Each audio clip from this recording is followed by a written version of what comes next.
Bonjour à tous, j'espère que vous allez bien. Je suis vraiment ravie de vous retrouver aujourd'hui pour une nouvelle vidéo sur la chaîne qui va être ma pile à lire pour le Pumpkin Autumn Challenge.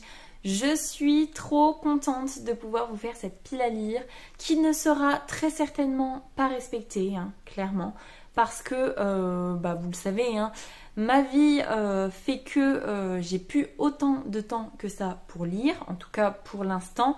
Et qui dit Pumpkin Autumn Challenge dit mois de septembre, et qui dit mois de septembre dit reprise de mon poste d'enseignante. Donc autant vous dire que après 2 ans à ne pas avoir travaillé comme enseignante, j'ai beaucoup de boulot devant moi. J'ai déjà fait pas mal de choses, mais j'ai encore beaucoup de boulot. Et je pense que jusqu'aux vacances de la Toussaint déjà, ça va être assez compliqué. Donc voilà. Bref, on ne perd pas de temps et on commence tout de suite. Alors, je me munis de mon petit carnet, bien évidemment, où j'ai récupéré toutes les catégories, tous les paliers, tout ça, où j'ai fait ma pile à lire.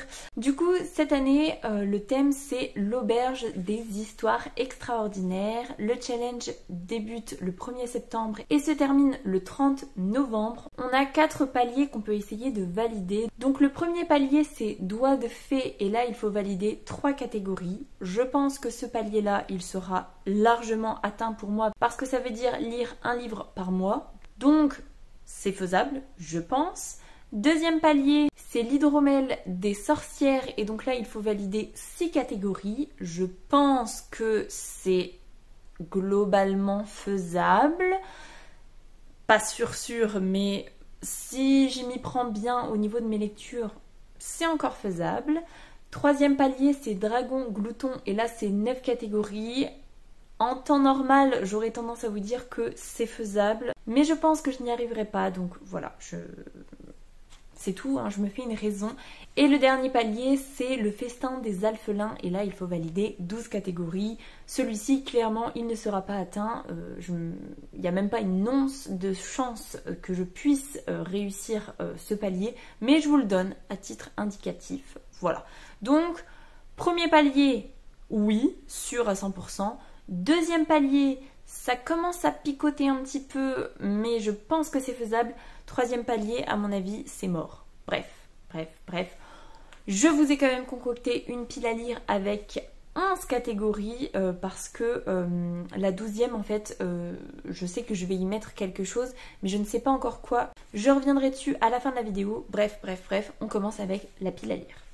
Et comme de coutume, on commence avec le premier menu, c'est automne frissonnant. Et la première sous-catégorie, c'est Monster Mash. Les mots-clés sont Halloween, créatures classiques, comédie, danse. Là, j'ai décidé, et j'ai vraiment décidé, de sortir un tome de The Midnight Library de Nick Shadows. Je me sors toujours un tome de cette série pour Halloween. Je vous dis toujours, mais ça fait au moins 3 ans que j'en ai pas lu. Parce que c'est des petites nouvelles d'Halloween qui vont très bien, qui sont à mon échelle en termes d'horreur, parce que ça reste de l'horreur jeunesse, mais ça me fait... je me sens pas bien quand je les lis. Et là, en regardant un petit peu la liste de mes sagas en cours, j'ai pu constater qu'encore une fois, c'était une saga qui n'avait pas avancé. Donc là, j'ai vraiment décidé d'en lire un. En plus, clairement, c'est une catégorie qui est sûre d'être validée.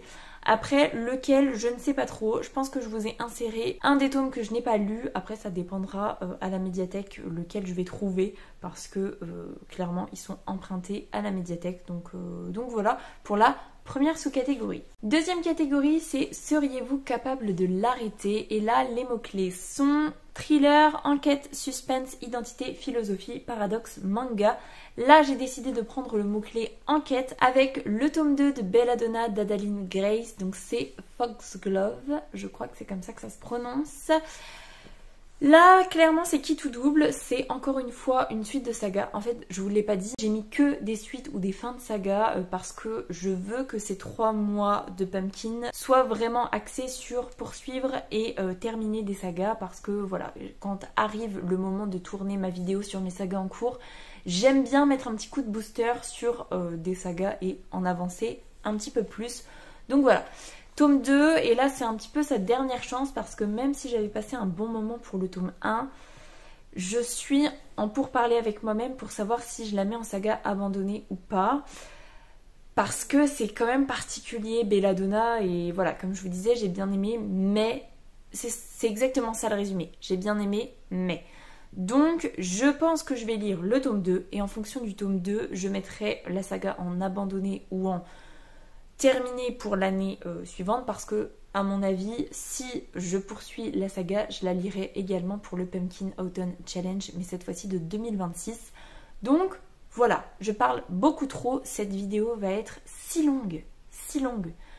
Allez, on passe à la suite. Troisième catégorie, c'est ceux qui ignorent qu'il n'existe pas, et là les mots-clés sont fatalité, deuil, esprit, fragment, secret, combat, peintresse, art, œuvre française. Là clairement j'ai pris œuvre française avec du coup une auteure française et j'ai décidé de mettre le tome 2 de Echo de Marianne LTR. Donc c'est la mémoire des pierres et comme ça me permet de terminer une saga. Vous n'êtes pas sans savoir que le tome 1 de Echo ça avait été un immense coup de cœur cet été. J'ai tellement hâte de lire le tome 2 et il me semble qu'il va sortir justement sur cet automne.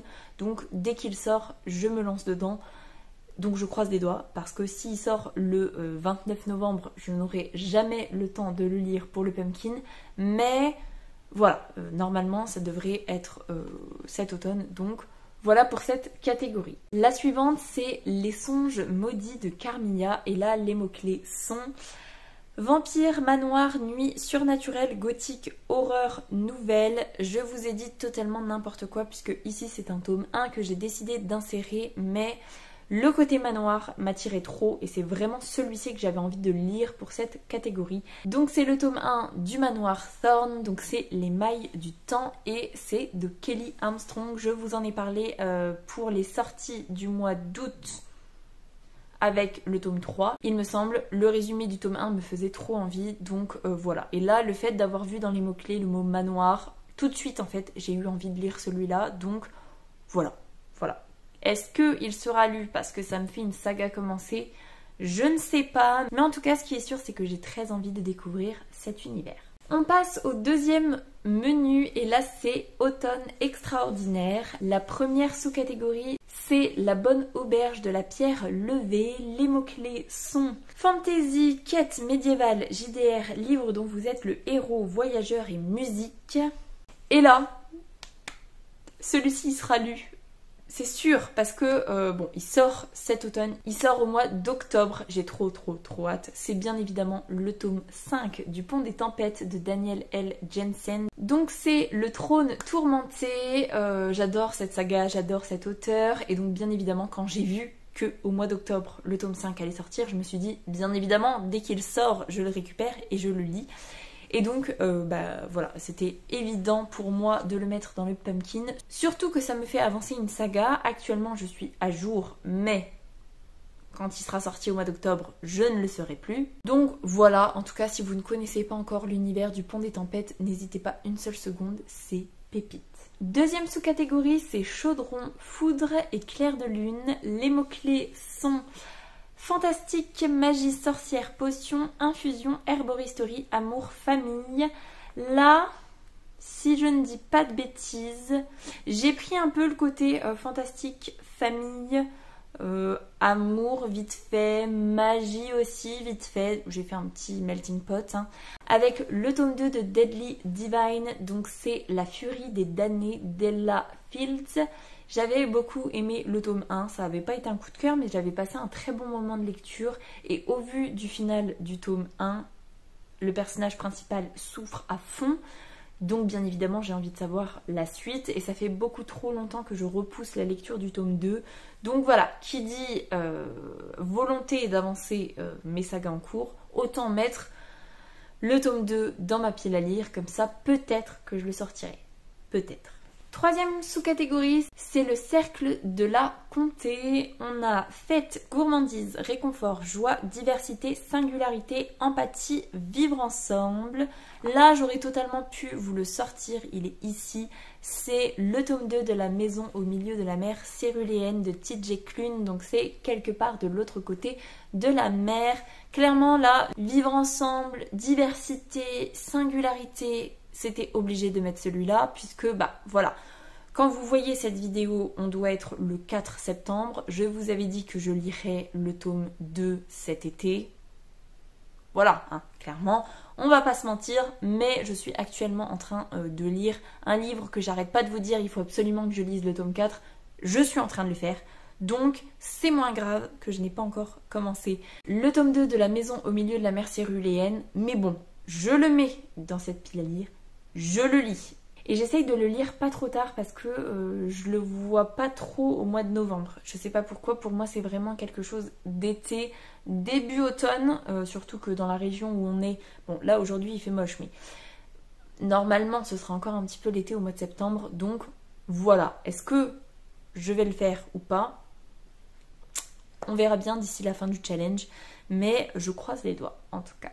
Dernière sous-catégorie pour ce menu, et donc là je vous ai totalement menti parce que je n'ai rien mis dans cette sous-catégorie.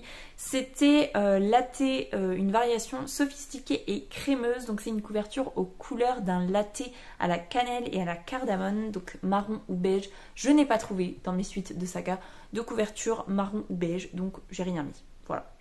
Donc en fait je n'ai que 10 romans à vous présenter. Il y en a un 11e qui va se greffer plus tard. Voilà, c'est celui-ci dont je vous reparle, mais j'en avais pas mis dans cette catégorie-là. Écoutez, ma foi, est-ce que de toute façon j'arriverai à lire 10 romans? Non, bien sûr que non. Donc, c'est pas grave, et on passe au dernier menu. Avec cette fois-ci automne rayonnant. Et donc là, la première sous-catégorie, c'est « Je ne couperai pas mes cheveux, je ne parlerai pas moins fort ».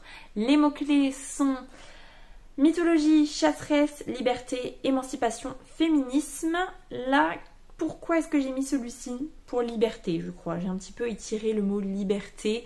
Et j'ai mis le tome 2 du Royaume éternel de L.J. Andrews. Donc c'est la reine d'éternité. Au vu du final du tome 1, le côté liberté, ça devrait être un thème assez principal dans le tome 2. Donc voilà, clairement ça va dedans. J'ai très envie de voir la suite de cette saga. Et encore une fois, saga qui avance, on est très content. Voilà, voilà. Bref, est-ce qu'il sera lu? J'en sais rien, parce qu'entre Deadly Divine et le Royaume éternel, ça se... comment dire?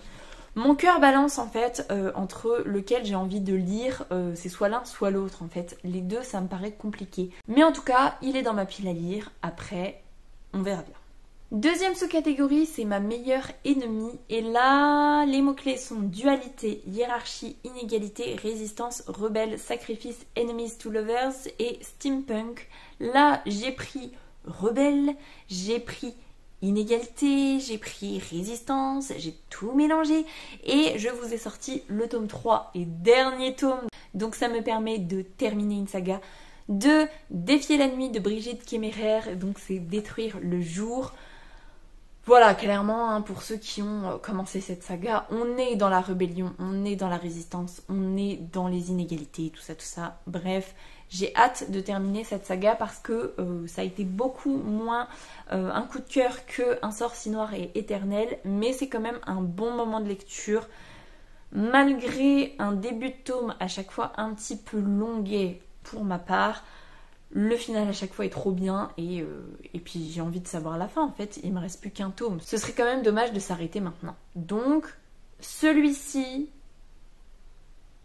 il devrait être lu, normalement. Troisième sous-catégorie, c'est pour nous qui avons besoin de souffler. Et là, les mots-clés sont nature, écologie, conscience, espoir, paix, poésie, solarpunk. Là, j'ai décidé de mettre paix, dans le sens faire la paix en fait, avec le tome 2 de Problems de Brittany C. Sherry. Donc c'est The Problem with Players. Je ne vous ai pas encore fait l'update lecture sur le tome 1, mais j'ai beaucoup aimé ma lecture et ça rentre dans mes sagas commencées, donc si je pouvais avancer d'un tome supplémentaire, ce serait quand même chouette. Et en plus ça se lit très vite, donc potentiellement celui-ci, ça peut être un levier de j'ai traîné quelques semaines sur un roman, est-ce que je lis pas celui-ci pour essayer de rattraper un peu mon retard? C'est la stratégie que je pense adopter. Est-ce que j'y arriverai ou pas? Encore une fois, on ne sait pas, on ne sait plus. Est-ce que j'aurai le temps de ne serait-ce que ouvrir un roman avant de m'endormir dessus? Je ne sais pas, je ne sais pas. Peut-être que juste le prendre de ma tablette de chevet et de le soulever, ce sera déjà trop intense pour moi, donc on verra, on verra. De toute façon, je vais essayer quand même de vous faire quelques vlogs sur les 3 mois du pumpkin pour vous tenir un petit peu informés.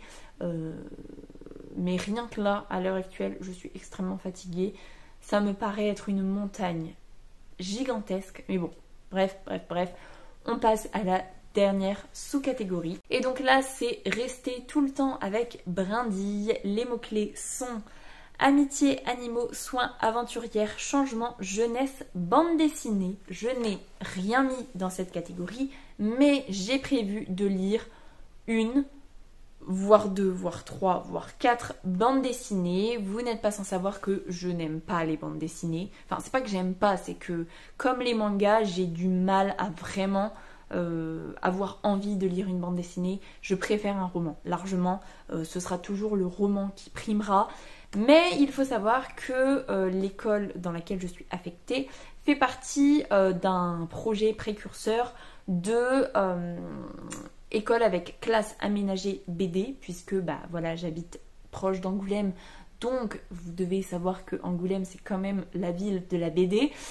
Donc on est dans un projet BD, d'ailleurs soit dit en passant, ma directrice ne sait toujours pas si je suis conviée à la formation BD, ce qui serait quand même très bien parce que quand ma classe va y participer et que ce sera sur mes jours, bah ce serait quand même bien que j'arrive à savoir de quoi on parle, hein, même s'il y a des intervenants, tout ça. Bref, je m'égare un petit peu. Mais donc, qui dit projet BD dit forcément investissement de ma part et donc je vais très certainement lire pas mal de BD. Je sais que ma directrice me disait, pour avoir déjà commencé le projet l'année dernière pour elle, que ça l'avait beaucoup aidé à lire des BD, à découvrir des auteurs, à découvrir des univers et tout, et que finalement, même si elle n'était pas trop BD, ça lui avait quand même plutôt bien plu, et puis voilà, elle avait découvert pas mal de choses. Donc voilà, je me cale pas mal de BD sur ce pumpkin, je vous en reparlerai de toute façon parce que là c'est sûr je vais en lire et je vais très certainement en emprunter quand même assez régulièrement, j'imagine. Ce qui est sûr, c'est que c'est aussi une solution de facilité pour essayer de grappiller un petit peu plus de lecture. Donc voilà. Si on fait le bilan, une BD c'est très rapide, un Midnight Library c'est très rapide. Problems de Brittany C. Sherry, c'est très rapide aussi. Donc déjà, là, j'ai 3 lectures très rapides à faire. Ensuite, je reprends mes notes parce que je me souviens déjà plus de quoi je vous ai parlé. Ensuite, Le Pont des Tempêtes, grosse pavasse, mais qui peut être très rapidement lu parce que... Voilà. Ensuite, Echo. Très grosse pavasse. Je vous dis que ça va être rapidement lu, mais personne n'y croit. J'avais adoré le tome 1 et je crois que j'ai mis 26 jours à le lire. Donc pas du tout, voilà, pas du tout. Et Défier la nuit, ça peut être assez rapide aussi. Donc globalement, je pense que mon palier des 6 livres lus, ce sera atteint, je pense. Peut-être 9 avec plusieurs BD. Bref. Je vais m'arrêter là-dessus parce que c'est déjà beaucoup trop long.